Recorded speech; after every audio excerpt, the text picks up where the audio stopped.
कि ये सारी जोड़ियां आपके साथ प्रेम में बंधे हुए हैं।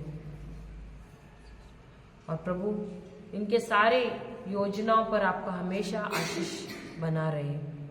ये प्रार्थना हम करते हैं प्रभु यीशु के नाम से, आमेन, आमेन और आमेन। पिता, पुत्र और प्रभु पवित्र आत्मा के नाम पर, आमेन।